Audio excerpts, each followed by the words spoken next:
Welcome back to the Profit Builder Unscripted. I'm super excited about today's episode where we're going to talk about how do you start to listen to the gut instinct to make changes in your business or in your life and trust yourself in the process. All right, let's jump in. A little while back, my associate Dortha and I asked me if I would be interested in recording a podcast around why am I doing this podcast? What's unique about it? And what has inspired me wanting to do it? And I like the idea because sometimes we just listen to podcasts or, it's just information that's flowing through. And, I'm doing it for a very intentional reason. And part of the different aspects of it, I'm doing with a very intentional purpose. And I wanted to share that with you. I thought that it was a great request.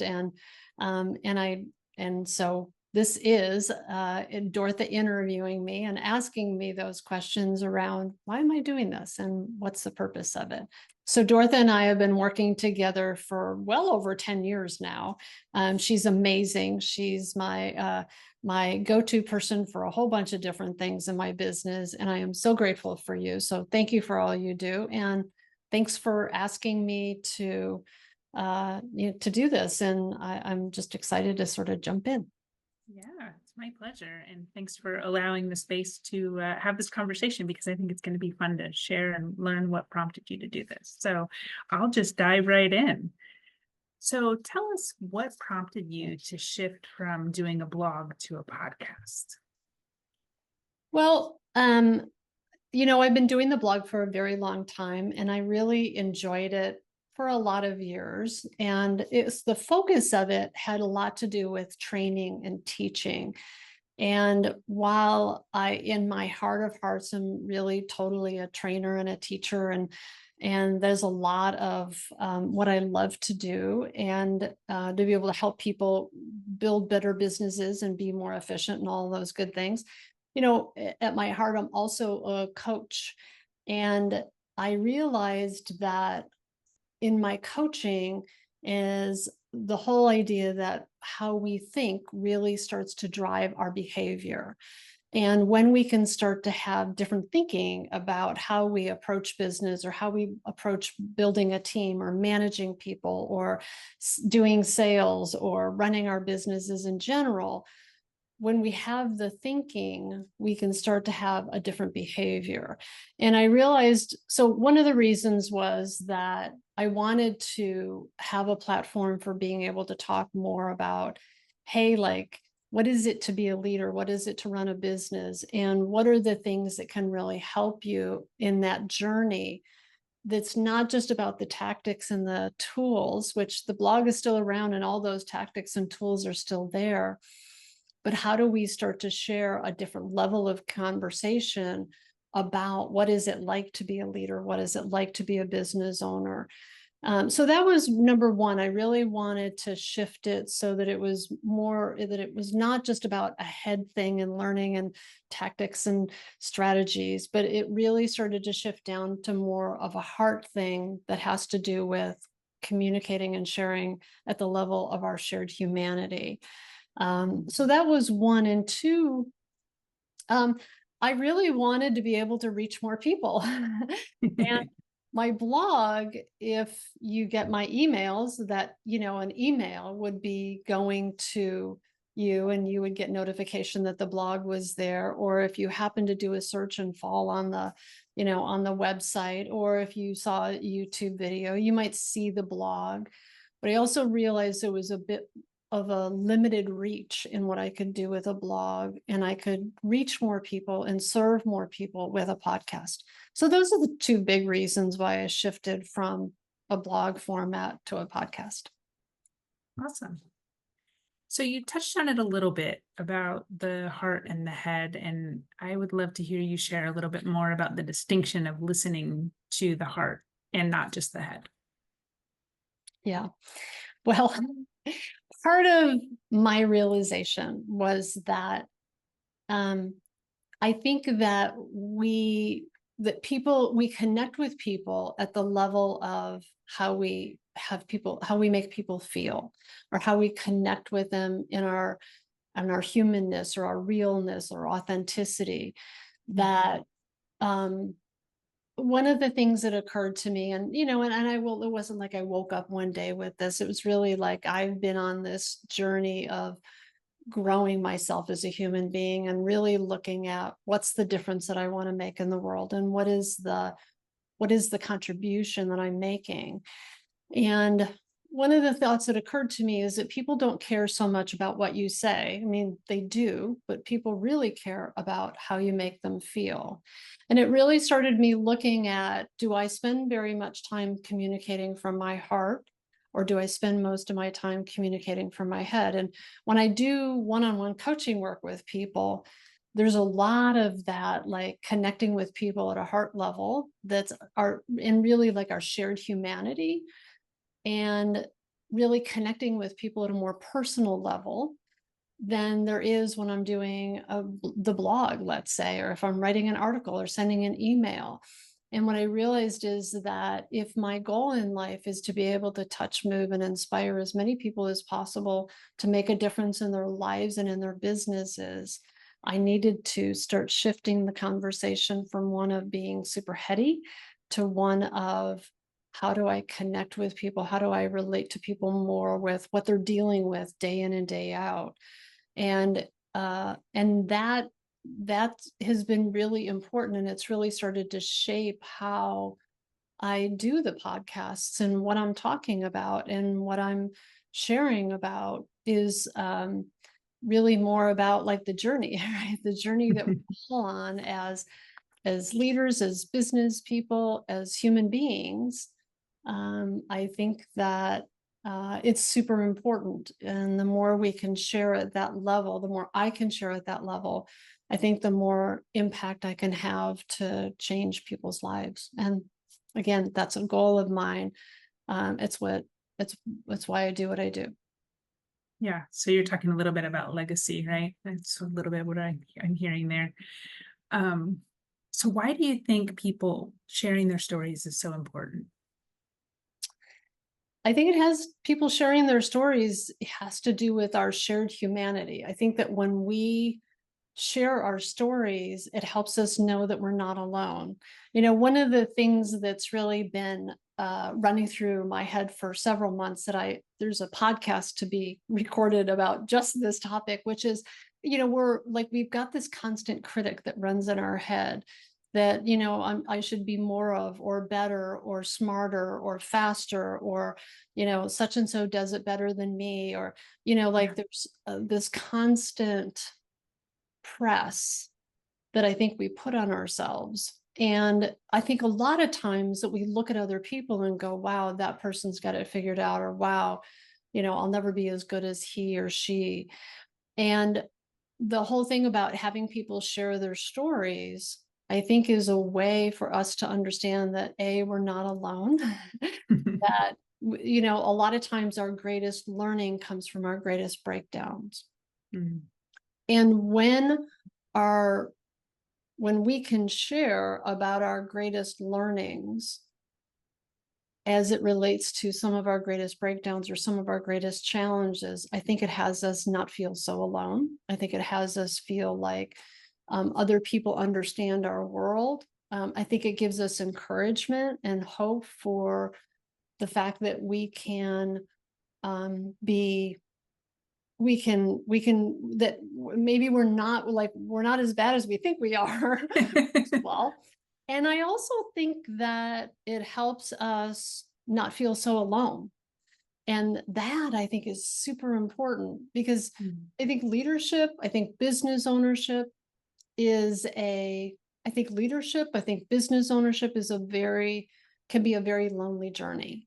And I mm, think that the more we can share our stories, the more that we can share our learning and our growth, that I think it gives us hope and encouragement about who we can potentially become. And I think that that we don't give ourselves enough credit for who we are, where we've come to, and what we have accomplished. I think we focus too much on what we haven't done. I think compare is really a challenging thing that doesn't really serve us. And so I think the more I can break those things down and I can help people have more appreciation and grace for themselves and feel a sense of camaraderie and connection with their fellow business owner, I think the more then it creates an environment where people feel more supported and empowered and encouraged. Yeah. Yeah. I love that.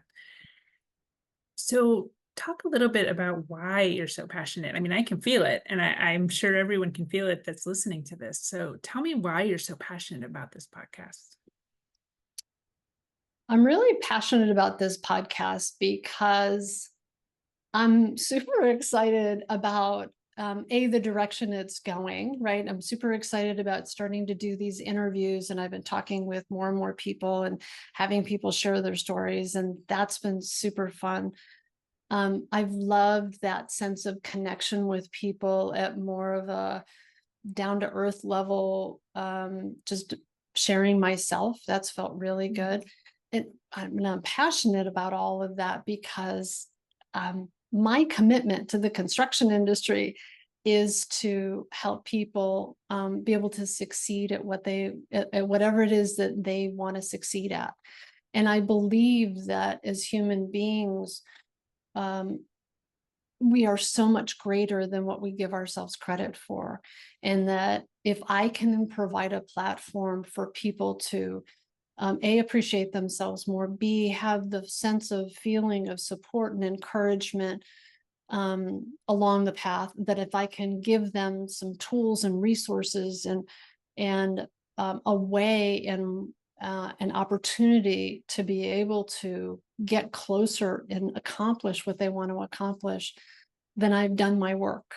This is my life's work, is to serve this industry and to elevate people's ability to be able to have the success that they desire.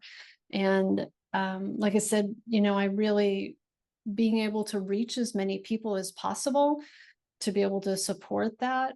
I'm super excited about that. That's why I'm super excited about doing the podcast, because I feel like it's creating this greater opportunity and opening for being able to contribute to more people. Awesome. So, what advice would you have for someone who's feeling like a nudge or a pull to do something different? What suggestions would you have for them? Ooh, my suggestion for somebody who has a pull or a nudge to do something different would be to, first of all, listen to it. This was not changing from doing the blog to doing a podcast. It was a much bigger endeavor than I originally thought it was. And it was a little bit scary to do it. And any time that we put ourselves out there in a bigger way, or put a bigger stake in the ground, it can be really scary.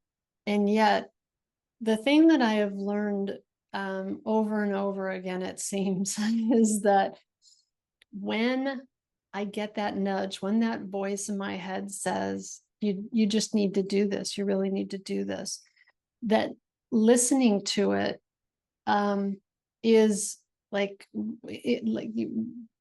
it's not there by accident. Like, we get those nudges because the universe is telling us that there's something else that we should do. And I get that it's scary. And I think when we go ahead and do it anyway, some really amazing things can come out of it. And even if we don't know what we're doing, like when I started this podcast, like, Dortha can attest to this, like we flailed, we struggled, we ended up changing platforms midstream. Like we went through some challenges, and I learned some things, and I grew, and we all grew in the process. um that I'm like, not for a second do I regret any of it, because every part of that struggle has made us better at what we do, and we've learned a ton. And I feel in some ways we're much better at the whole podcast thing than we were at the blog thing, because of the challenges we've had to face. So I think that, when we have a nudge, listening to it And taking that action can sometimes give us rewards that are far beyond whatever we thought was possible. When, instead of like staying with, well, I know what I know, being Yeah, willing to listen to your gut, I think can create some really beautiful, amazing things in our lives. And it's certainly been true for me over the years, and I'm really grateful to have listened to this nudge and to done this and to have done, this change with doing the podcast, because I just know in my heart that it will better serve what my ultimate goal is in life. absolutely. So I think my last question is just to, do you want to leave any parting words, or how do people get in touch with you? How can they become a guest on the show? Any of that?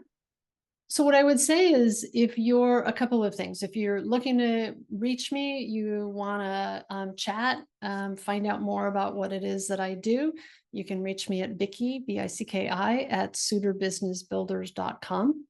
And the other thing I would say is, I would love to have you as a guest on the show. If you're somebody who has a story that kind of sticks out for you, where you go, you know what, this thing happened in my life and it really changed how I do business. It changed how I live my life. It changed me in some way that I'm grateful for. And it's that whole thing. I had some breakdown that really created this great breakthrough, some event that happened that changed how you think, or how you operate in your business and in your life. I would love to interview you for the podcast. And reach out to me. I can explain to you what the process looks like. It's pretty simple.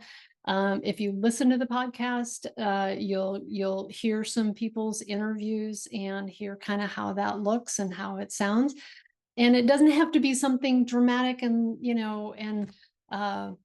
it doesn't have to be something dramatic. It could just be something that was like just like you shifted how you were seeing life or how you were doing business, that really has positively impacted you and your business and your life.